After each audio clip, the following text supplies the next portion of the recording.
আসসালামু আলাইকুম গাইস, কেমন আছেন সবাই? আশা করছি সবাই ভালো আছেন। তো আজকে আবার আসলাম একটা নিউ ভিডিও নিয়ে। তো এই ভিডিওটা পুরো একটা ইন্টারেস্টিং হবে। তো ভিডিওটা শুরু করার আগে আপনাদেরকে বলি, তো আজকের ভিডিওটা অল্প একটু লম্বা হবে। তো আশা করছি, মানে অনুরোধ করি যে এই ভিডিওটা পুরোপুরি ওয়াচ করবেন। তো এই ভিডিওটা পুরোপুরি দেখলে তোমরা সরাসরি বুঝতে পারবেন। মানে আজকের ভিডিওটা হবে লিখছে শাকিব খানের তুফান মুভি নিয়ে।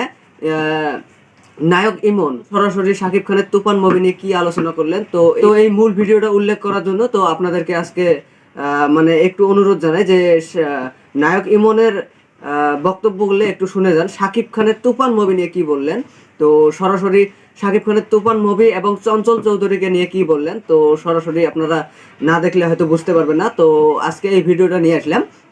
তো গাইস, আমি ভিডিওটা শুরু করার আগে কিন্তু বারে বারে রিকোয়েস্ট করে করে বলছি, এই আজকের ভিডিওটা একটু লম্বা হবে। তো আপনারা মানে আমি আশা করি যে আপনারা ফুল ভিডিওটা দেখবেন। তো ফুল ভিডিওটা না দেখলে বুঝতে পারবেন না। তো চলো বিস্তারিত আমরা সরাসরি ইমনের কাছ থেকে শুনে আসি, নায়ক ইমন ভাইয়ের কাছ থেকে বিস্তারিত শুনে আসি। তো চলুন আর দেরি কিসের, ডাইরেক্টলি বিস্তারিত শুনতে।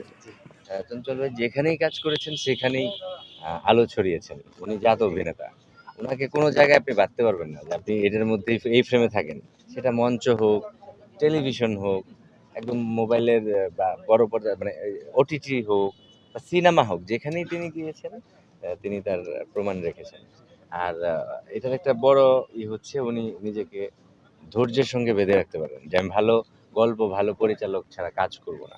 এটা আসলে সবার দ্বারা হয় না। আমিও চেষ্টা করি, কিন্তু অনেক সময় আমরা পারি না। কিন্তু চঞ্চল ভাই নিজেকে যেভাবে ধরে রেখেছেন, একজন অভিনেতা যদি আমি দেখি সব দিক দিয়ে সফল, সেটা হচ্ছে চঞ্চল চৌধুরী।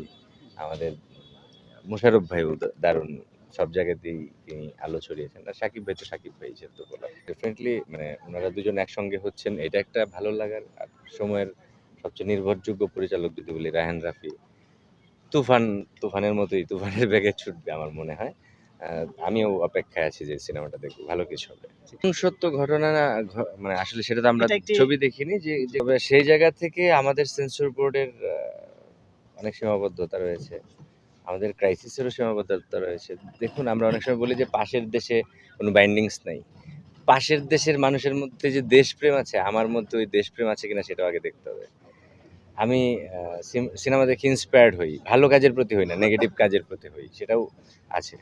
আর তবে এখানে নির্মাতাদের আরও স্বাধীনতা দেওয়া উচিত, আমি এটা একদম স্ট্রংলি বলতে চাই। কারণ গল্পে ভেরিয়েশন প্লাস স্ক্রিন প্লেতে যেই মুন্সিয়ানা ডিরেক্টররা দেখাতে চান, সেখানে যদি আপনি হাত পা বেঁধে দেন যে এর মধ্যে সিনেমা বানাতে হবে, এটা আসলে কঠিন।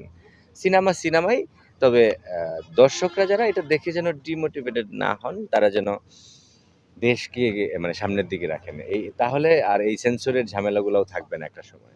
তো সিনেমা দেখে, তো সিনেমা হচ্ছে আমার চলচ্চিত্র আমার কাছে সবচেয়ে বড় গণমাধ্যম। সেই জায়গা থেকে এই বড় গণমাধ্যমে আমার পরিচালকরা প্রপারলি দেখাতে পারছেন না, বাইন্ডিংস থাকে প্রচুর, কাটিং পড়ে যায়, একটা ভালো দেখা যায় যে অনেক কিছুই বলা যায় না। এই বাইন্ডিংসটা আসলে আস্তে আস্তে সরাতে হবে। তো গাইস, বিস্তারিত কেমন জানলেন, তো কেমন শুনলেন, তো অবশ্যই কমেন্টত জানাবেন। ইমন ভাইয়ের কথাগুলো কেমন লাগিল এবং চঞ্চল চৌধুরীর অ্যাক্টিং নিয়ে কি বলিল, তো সেটাও কেমন লাগিল অবশ্যই কমেন্টত জানাবেন। আর সকল বন্ধুদেরকে বলছি, তো গাইস তোমরা যদি মোট চ্যানেল যদি নয়া হয়ে থাকেন, মানে এই ভিডিওটা যদি নয়া তোমরা এই ভিডিওটা দেখে লিখছেন, যদি চ্যানেলটা তোমার নয়া হয়ে থাকেন তাহলে অবশ্যই সাবস্ক্রাইবটা করতে ভুলবেন না। তো জলদি সাবস্ক্রাইব করা না থাকলে জলদি সাবস্ক্রাইব করে নাও, কারণ নতুন মুভি রিভিউ তোমরা এই চ্যানেলত পেয়ে যাবেন। তো আশা করছি আজকের ভিডিও এখান থেকে শেষ, দেখা হবে লিখছে পরবর্তী ভিডিও। তো আজকের জন্য টাটা, বাই বাই।